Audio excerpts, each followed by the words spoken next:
En este caso, Israel unido, completo, las 12 tribus, representan para nosotros un catalizador muy importante en el cumplimiento de muchas profecías que tienen que ver tanto con Israel como con la iglesia, incluso con el mundo mismo.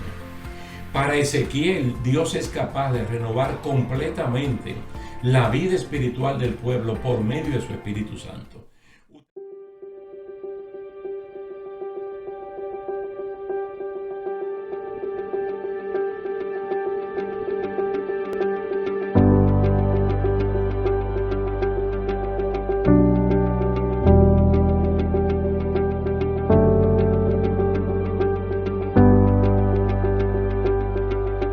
Saludos y bendiciones, queridos hermanos. Aquí estamos de nuevo para continuar con esta serie de estudios bíblicos. En el día de hoy vamos a terminar la tercera parte de Ezequiel capítulo 37. Tengo que recordar algo que tal vez ya ustedes lo saben, pero en caso de que algunos de ustedes haya entrado a estos estudios bíblicos posteriormente, tanto Ezequiel como Daniel son del mismo tiempo y ambos fueron cautivos a la tierra de Babilonia. El punto que estamos hablando aquí es que Ezequiel 37 es una promesa de parte del Señor para la restauración, el retorno completo de las 12 tribus de Israel a su tierra. Y ya hemos visto en 2 secciones consecutivas que prácticamente esto se ha cumplido o está en vía de cumplimiento. Es un hecho histórico e irrefutable que Israel ha vuelto a su tierra, especialmente con más fuerza a partir de la caída del régimen comunista en Europa del Este, simbolizado por la caída del muro de Berlín el 9 de noviembre de 1989. La caída de este muro facilitó o fue como la parte gráfica de lo que es la caída de la cortina de hierro. Entonces esto facilitó que miles de judíos regresaran a su tierra. Pero no solamente el retorno de Israel a su tierra en el año 1948 fue un milagro, o tal vez el milagro más grande del siglo XX, pero también un milagro que ha pasado desapercibido, tanto para el mundo y a veces para el mundo cristiano, es la resurrección del idioma hebreo. Oiga bien, el idioma hebreo, que por cientos y cientos de años se convirtió en una lengua muerta prácticamente. Entonces, cuando el pueblo fue llevado cautivo, no solamente a Siria, que se fue la gran mayoría, en el año 722 a.C., se perdió rotundamente por esa vía. Y cuando las tribus de Judá y de Benjamín fueron llevadas cautivas hacia Babilonia por 70 años, ellos llevaron el hebreo y por allá se disolvió prácticamente y trajeron el arameo. Siempre es bueno recordar que los enfermos, los envejecientes y los pobres que se quedaron en Judá y en Benjamín seguían hablando hebreo, pero era una cantidad de personas muy poca. Por eso ustedes pueden leer tanto en Esdras como en Nehemías que cada vez que se lee la palabra del Señor en hebreo hay que traducirla o al arameo o posteriormente al griego, al latín, a cualquier idioma, porque ya la inmensa mayoría de ellos no hablaba el hebreo. En 70 años eso fue cambiado. Entonces una nación muerta y seca como los huesos, narrado aquí en Ezequiel 37, se levantó y volvió del destierro, recuperó toda su cultura, costumbre, idioma, recuperó su ejército, su religión, su gobierno. Es decir, que Isaías 66, verso 8, se cumplió, tal y como allí lo dice. ¿Quién oyó cosa semejante? ¿Quién vio tal cosa? ¿Concebirá la tierra en un día? ¿Nacerá una nación de una sola vez? Pues en cuanto Sión estuvo de parto, dio a luz a sus hijos. Ustedes saben que Isaías pues está escrito mucho antes de Ezequiel y de Daniel. En el mismo libro de Isaías se habla también del cautiverio como promesa por el tipo de vida que están viviendo los judíos. Pero allí también está la promesa de que una nación va a nacer en un solo día, Isaías 66, verso 8. Pero aquí es muy importante, hermano, que uno entienda cómo un idioma, como una lengua ya considerada prácticamente muerta, entonces ocurre un milagro de que no solamente ellos retornen, sino que también el idioma hebreo se pueda recuperar. Volvemos a repetir que los cautiverios de la casa de Israel y de la casa de Judá marcaron la muerte del idioma hebreo hablado. El reino del norte, como le dije anteriormente, 10 tribus, fue llevado por los asirios cautivo en el año 722 a.C. Por allá se mezclaron con otras naciones y dejaron de hablar el hebreo y asimilaron otras lenguas. La casa de Judá, por el contrario, se fue a Babilonia, donde allí lo que aprendieron fue el arameo. Recuerden que el capítulo 4 de Daniel, ustedes lo pueden leer, que es el testimonio de Nabucodonosor, está escrito completamente en arameo. No está escrito en hebreo, sino en arameo, porque es la lengua oficial de Babilonia y es el testimonio oficial del encuentro que tuvo Nabucodonosor con el Señor. Hay algunas otras palabras que Daniel utiliza en arameo, como es su nombre Belsasar o los otros nombres de sus compañeros Sadrach, Mesach y Abednego. Todos esos nombres son arameos y no son nombres hebreos.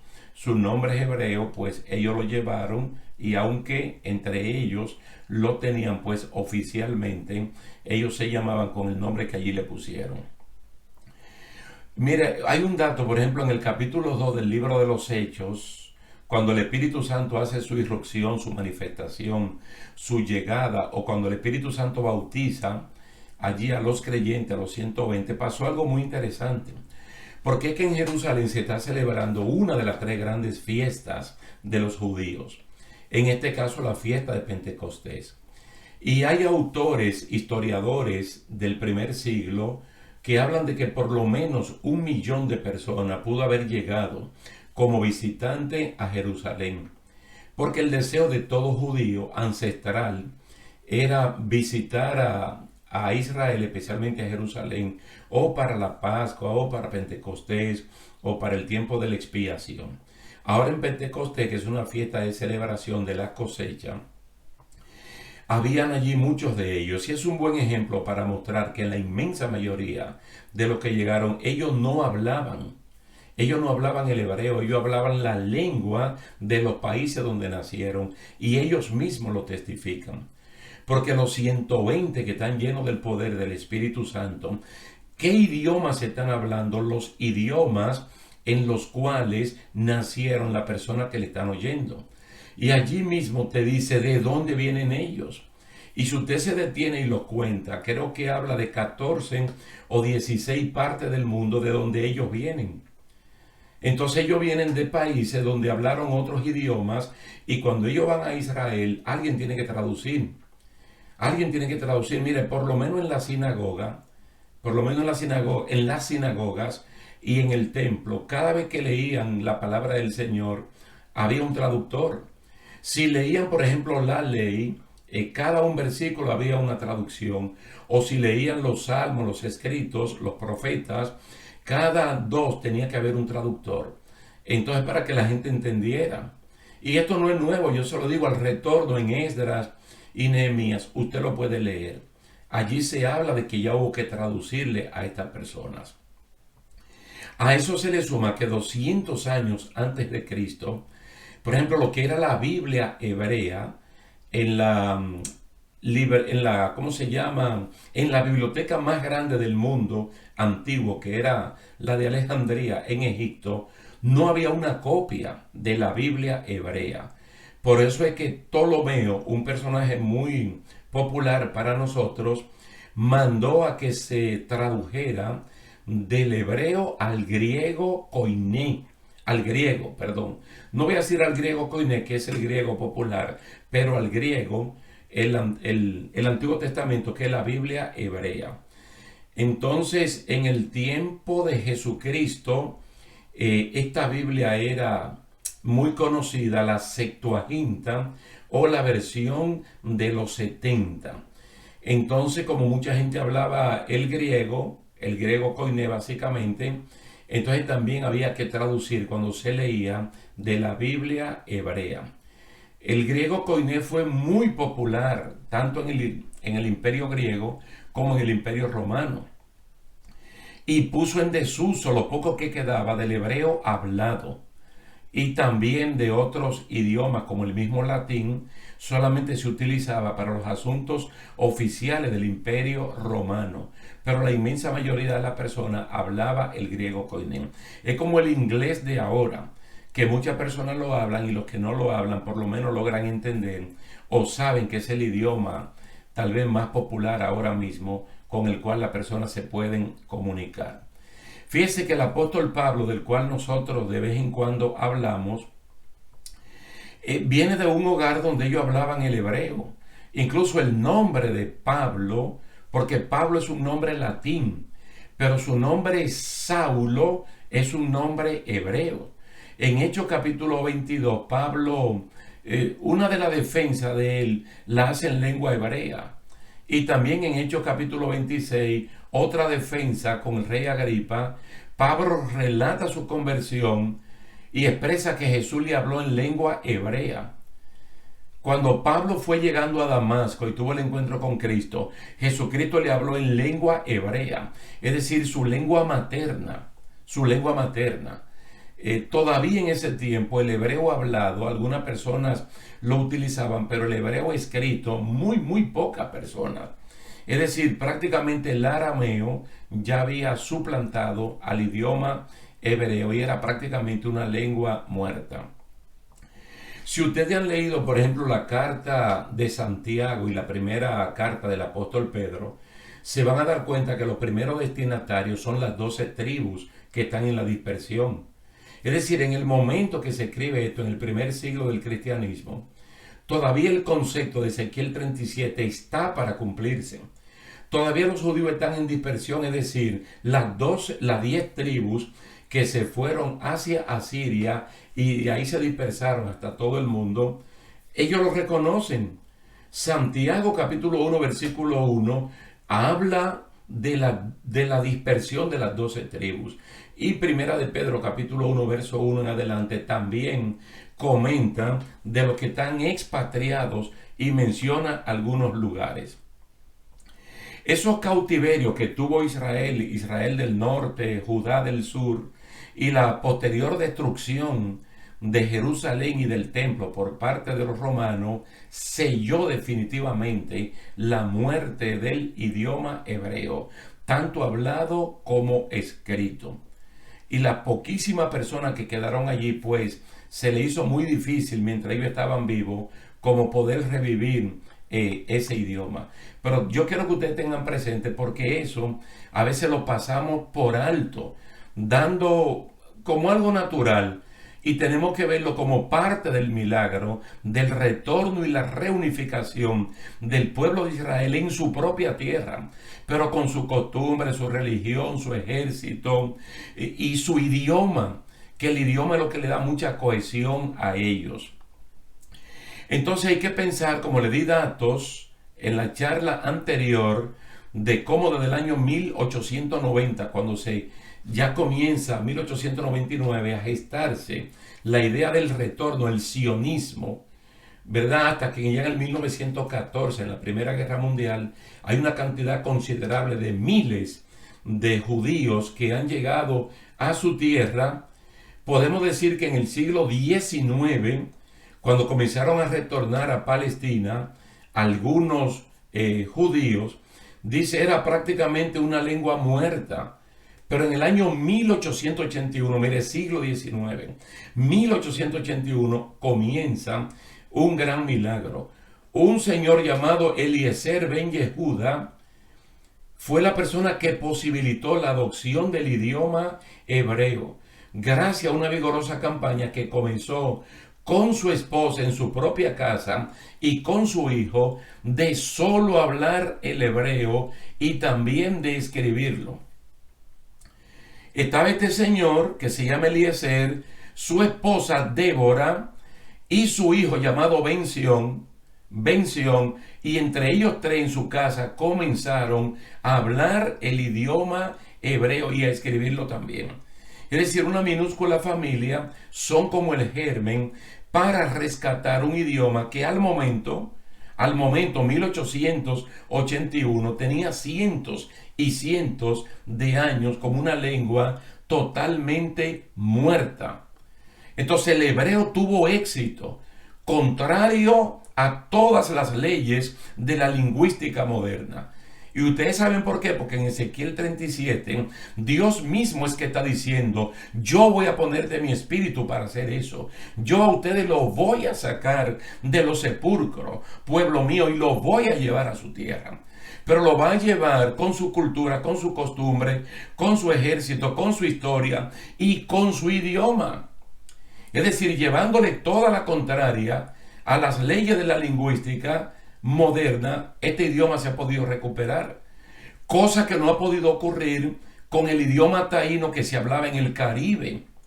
Cuando llegaron los españoles en el 1492 y hasta el tiempo que tuvieron allí, que masacraron, que hicieron una masacre de lesa humanidad, matando miles y miles de indígenas de todo el Caribe, compuesto por las Antillas Mayores, Cuba, la isla de Santo Domingo, Jamaica, Puerto Rico y las Antillas Menores. Todos esos idiomas se perdieron. Todos se perdieron. Y sería un milagro extraordinario si esos idiomas se pudieran recuperar. Pero eso no está como en el plan inmediato de una profecía para que esto se cumpla. En el año 1919 la lengua hebrea se desarrolló como idioma oficial, facilitado por la decisión británica de conceder la misma categoría que tenía el inglés y el árabe. El idioma hebreo fue eficaz porque el nuevo ejército lo habló. Es decir, ya esto no se va a hablar en los hogares, sino que los británicos, que son los que estaban gobernando toda la parte de la Palestina, entonces le dan al hebreo categoría de idioma oficial junto con el inglés y con el árabe, y el naciente ejército judío lo comienza a hablar. Entonces el ejército funcionó precisamente porque ellos hablaban el idioma hebreo. Mire, para estudiosos del tema, el éxito de la unificación de la nueva entidad nacional tuvo dos instrumentos principales. Número uno, el ejército, y número dos, el idioma hebreo. A partir del año 1948, cuando Israel nace como tal, el Israel moderno que usted y yo conocemos, ocurrió un fenómeno que facilitó que el retorno de la Biblia hebrea, es decir, el Antiguo Testamento. Mire, para buscar nombres personales en hebreo y hacer cambios de nombres de nacimiento. Entonces, fruto de tener la Biblia hebrea, se creó la Comisión de Nomenclatura Hebrea, que redactó listas de nombres hebreos, así como ciertas normas para regir el cambio.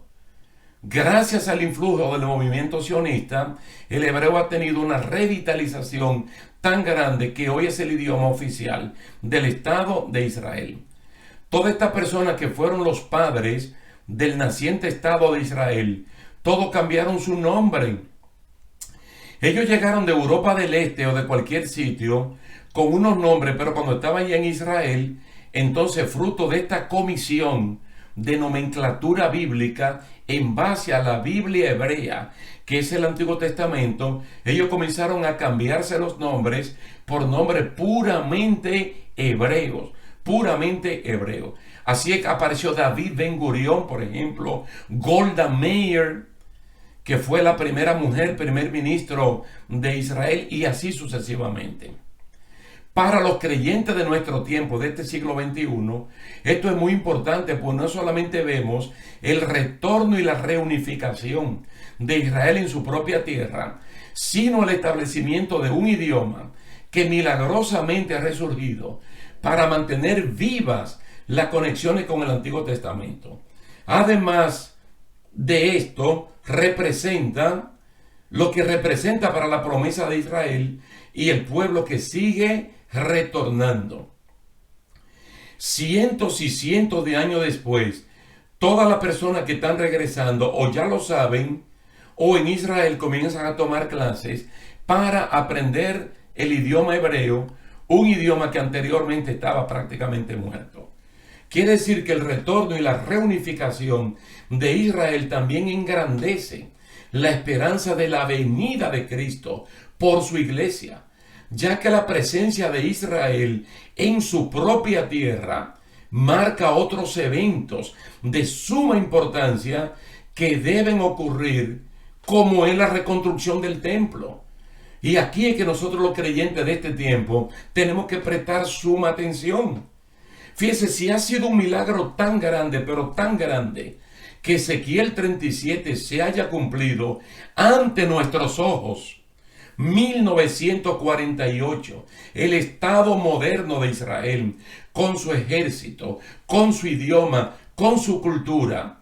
Entonces, ¿qué es lo que a esta gente le falta? Su templo. Daniel capítulo 2, Daniel capítulo 7, Daniel capítulo 8, capítulo 9, capítulo 10, el capítulo 11 que tenemos que verlo. En todo nosotros encontramos el sacrificio, el continuo sacrificio. ¿Dónde es que se hace el continuo sacrificio? En el templo. ¿Por qué se llama continuo sacrificio? Porque mínimo se hace 2 veces al día los 7 días de la semana. No se detiene, no se para. Un altar que se llama altar de bronce o altar del sacrificio, donde siempre tiene que haber carbones encendidos. Eso nunca se puede apagar. Entonces, ¿qué es lo único que le falta a esta nación? Su templo. Su templo. Por eso yo le dije de la importancia tan grande de hablar de Ezequiel 37. Mira, cuando nosotros estudiamos las 70 semanas en el capítulo 9, que ocurre en la segunda parte de ese capítulo, la primera parte es un Daniel arrepentido pidiendo perdón. Hermano, ¿qué es lo más importante para usted y para mí de la semana número 70, de esos últimos 7 años que faltan? Es precisamente el continuo sacrificio. Y es que cuando vayan por mitad el anticristo, el gobernante de ese momento, antes que la iglesia sea, o después que la iglesia sea raptada, es lo que quiero decir, se va a sentar en el templo. Entonces, si al momento que yo le estoy hablando a ustedes, en Israel no hay templo, pues tarde o temprano tiene que haberlo. Se necesita que allí esto se construya. Y es lo que yo le digo, mire, el kairos de Dios se cruza con el cronos humano. Es decir, el tiempo de Dios en algún momento se tiene que cruzar con el tiempo humano para que las cosas ocurran. Tarde o temprano, no sabemos cómo, no sabemos exactamente cuándo, pero en Israel, especialmente en Jerusalén, exactamente donde está la mezquita de Omar, la mezquita del Domo de la Roca, se tiene que construir el templo de Jerusalén. Un templo que tiene su historia. Tiene su historia. Allí en la era de Ornán el Jebuseo. ¿Sabe por qué dice Ornán el Jebuseo? Porque Jerusalén primeramente se llamaba Salem en los tiempos de Melquisedec y de Abraham. Posteriormente se llamaba Jebús y el gentilicio era Jebuseo. Él donó la tierra o intentó donarla y David la compró por su precio. Entonces esa tierra quedó destinada para que se construyera el templo. Y ese templo se construyó en tiempo de Salomón. Y ese templo tiene su historia.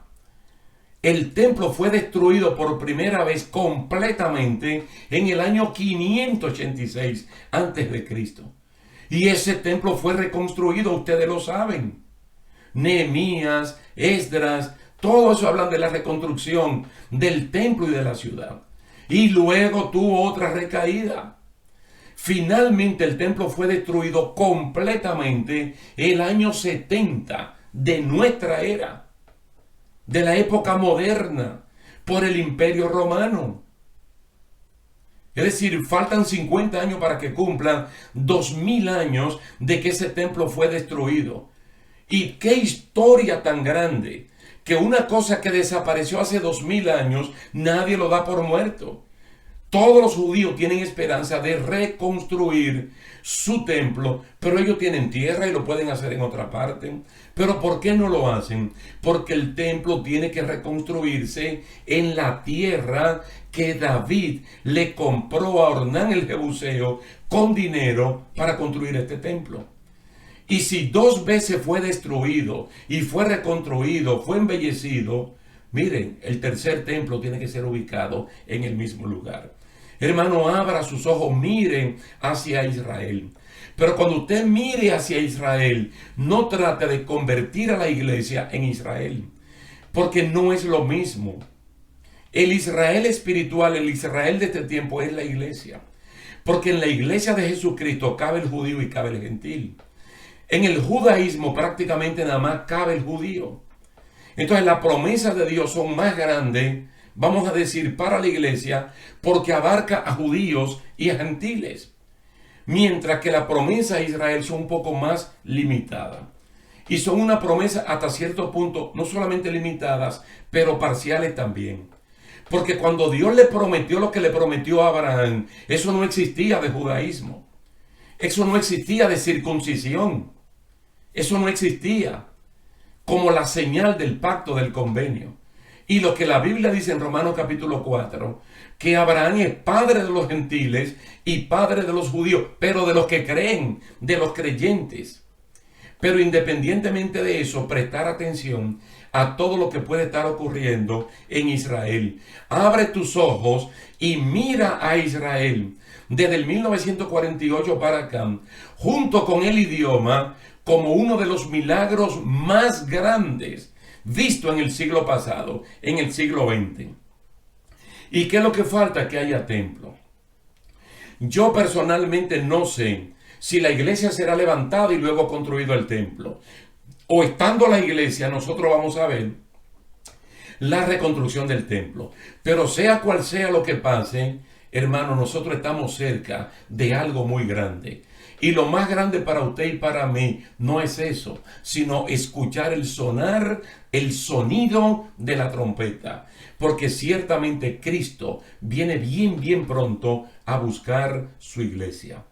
Recuerden que cuando terminamos de estudiar Daniel capítulo 10, yo le dije, hermano, le voy a dar un aperitivo que es Daniel capítulo 11, versículo 2. Y de ahí en adelante que vamos a estar hablando en nuestra próxima sección. Quiere decir que lo vamos a dejar hasta aquí por este momento, dándole gracia, gloria y honra al Señor, y yo personalmente invitándolos a ustedes para que lean de nuevo el capítulo 37 de el profeta Ezequiel, un profeta contemporáneo con Daniel y que también fue llevado a la cautividad babilónica. De hecho, usted puede leer ese libro completo y se van a dar cuenta que es el profeta del Antiguo Testamento donde más el Espíritu Santo lo usa y donde más mención hay del Espíritu Santo del Señor, no solamente trayendo la revelación, la visión, sino tratando directamente con el siervo de Dios llamado Ezequiel. Hasta aquí lo vamos a dejar. Le damos gracias a Dios y muchas gracias a cada uno de ustedes por su atención prestada. Que Dios les bendiga y hasta la próxima. Un sacrificio que impide que uno se adapte a este mundo de maldad, que nuestra mente se renueve y que cada día más se parezca a la mente del Espíritu Santo. Entonces el diablo comienza atacando por ahí. ¿Qué tiene que hacer un creyente de este tiempo para guardar eso y mantener siempre una actitud de sacrificio a Dios? Ponerse el yelmo de la salvación, el casco protector que guarda, hermano, el cerebro completo, el asiento de los pensamientos, para que nuestra mente se vaya renovando, pero en Cristo, no adaptándose a las cosas del mundo.